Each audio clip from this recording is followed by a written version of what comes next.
61 question. Find the size and nature of the image. Find the size and nature of the image using given data. F is equal to minus 12 centimeters. U is equal to minus 36 centimeters.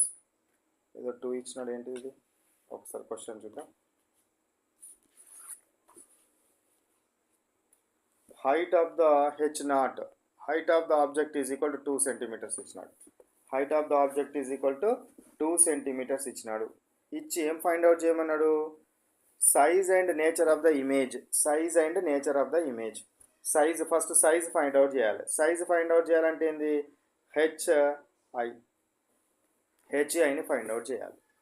హెచ్ఐని find out చేయాలి. మనకు principal ఏమున్నది? 1/f is equal to 1/u plus 1/v. ఇందులో substitute చేస్తే మనకి ఏమొస్తుంది? F వస్తుంది. ఓకేనా? ఇక్కడ ఎఫ్ ఆల్రెడీ ఉంది, ఎఫ్ ఉంది, యూ ఉంది కాబట్టి వి వస్తుంది. వి వచ్చినాక అప్పుడు మ్యాగ్నిఫికేషన్ ఈజ్ ఈక్వల్ టు ఏం రాయాలి? -v/u. ఇందులో కనుక మనం సబ్స్టిట్యూట్ చేస్తే -v/uలో కనుక సబ్స్టిట్యూట్ చేస్తే you will get what? Answer. మనకు ఆన్సర్ రావడం జరుగుతుంది. అది ట్రై చేయండి. ట్రై చేసి ఆన్సర్ ఏదో కామెంట్ చేయండి. 62 question. In the case of convex lens, మిర్రర్లు కాదు లెన్స్ అంట, convex lens, the sign conventions for u, v and f. U v f convex లెన్స్లో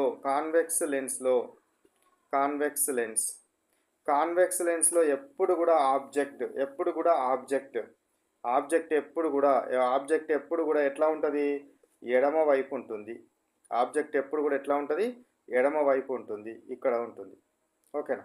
object ఎప్పుడు కూడా ఎట్లా ఉంటుంది? ఎడమ వైపు ఉంటుంది. కాబట్టి ఎప్పుడు కూడా ఎట్లా ఉంటుంది? నెగటివ్. ఎప్పుడు కూడా ఎట్లా ఉంటుంది? నెగటివ్గా ఉంటుంది.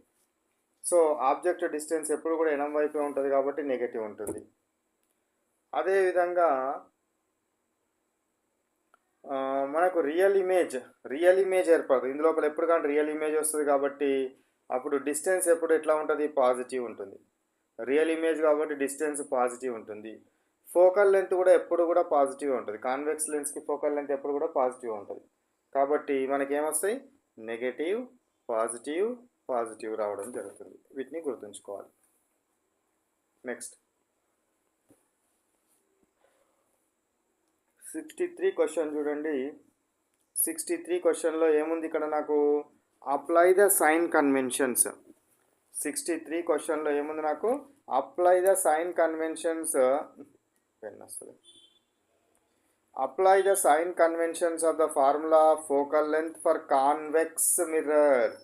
కాన్వెక్స్ మిర్రర్కి ఏ విధంగా వస్తుంది అని అడుగుతున్నాడు. కాన్వెక్స్ మిర్రర్కి ఏ విధంగా వస్తుంది? Convex mirror, this is the word convex mirror. Okay, convex మిర్రర్కి ఆబ్జెక్ట్ డిస్టెన్స్ యూ ఎప్పుడూ నెగటివ్గానే ఉంటుంది. యూ ఎప్పుడు ఎట్లా ఉంటుంది?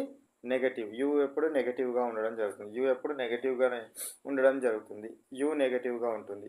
కాబట్టి 1/f is equal to what? 1/u plus 1/v కదా. యూ నెగటివ్గా ఉంటుంది.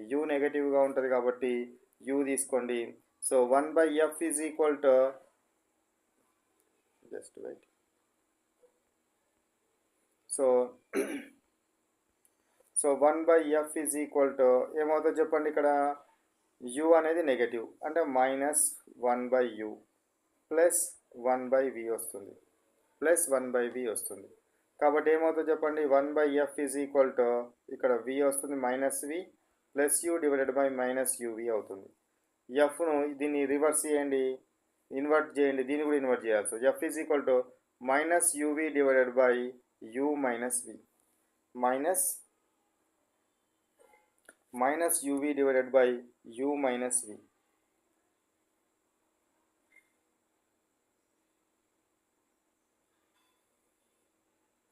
Okay, so this is the answer.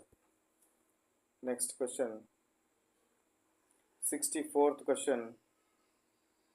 Which scientist used mirrors or lenses of reflection to reflect sunlight and damages enemy ships enemy షిప్స్ని damage చేయడం కోసము, enemies యొక్క షిప్స్ని damage చేయడం కోసము ఏ ఏ scientist మిర్రర్స్ని వాడినాడు, కర్వ్డ్ మిర్రర్స్ని వాడినాడు? ఎవరు వాడినారు? ఆర్కిమెడీస్. ఎవరు వాడినారు? ఆర్కిమెడీస్ అనే సైంటిస్ట్ వాడి ఏం చేసినాడు? ఆయన శత్రువుల యొక్క ఏమంటారు, పడవలు ఉంటాయి కదా, ఆ పడవలను కాల్చివేయడం జరిగింది. ఆ పడవల మీద ఏమైంది? సన్లైట్ మనకు కాన్కేవ్ మిర్రర్ కనుక యూజ్ చేస్తే ఈ వచ్చే సన్ రేస్ అన్నీ దీని మీద పడి తిరిగి ఏమైతాయి? రిఫ్లెక్ట్ అవుతాయి కదా. ఆ రిఫ్లెక్ట్ అయిన రేస్ పడవల మీద పడే విధంగా చేసి పడవలను బర్న్ చేయడం జరిగింది. ఎవరు? Archimedes. Next question 65 question. The distance between the pole and the focus of a mirror is equal to. Distance between the pole and focus కి ఎట్లా డిస్టెన్స్ ఎంత ఉంటుంది అని అడుగుతున్నాడు. డిస్టెన్స్ ఎంత ఉంటుంది అని అడుగుతున్నాడు. Radius of curvature, radius of పోల్కి ఫోకస్కి మధ్యలో ఉండే డిస్టెన్స్ని ఏమంటారా? ఎఫ్ అంటాం. ఫోకల్ లెంత్ అంటాం. ఆన్సర్లో రేడియస్ ఆఫ్ కర్వేచర్కు ఎఫ్కి మధ్య రిలేషన్ ఉంది కాబట్టి ఆర్ ఈజ్ ఈక్వల్ టు ఏం తెలుసు మనకు? Double to the focal length అని తెలుసు. Double to the focal length r is equal to 2f. R is equal to మనకి ఏమొస్తుంది? 2f రావడం జరుగుతుంది. సో ఇప్పుడు ఈ డిస్టెన్స్ ఎఫ్ డిస్టెన్స్ అడిగినాడు. So f is equal to ఏమవుతుంది? r/2 అవుతుంది. F is equal to r/2 అవుతుంది. సో ఏమవుతుంది మనకు? Half of the radius of curvature. Second option is correct. Half of the radius of curvature.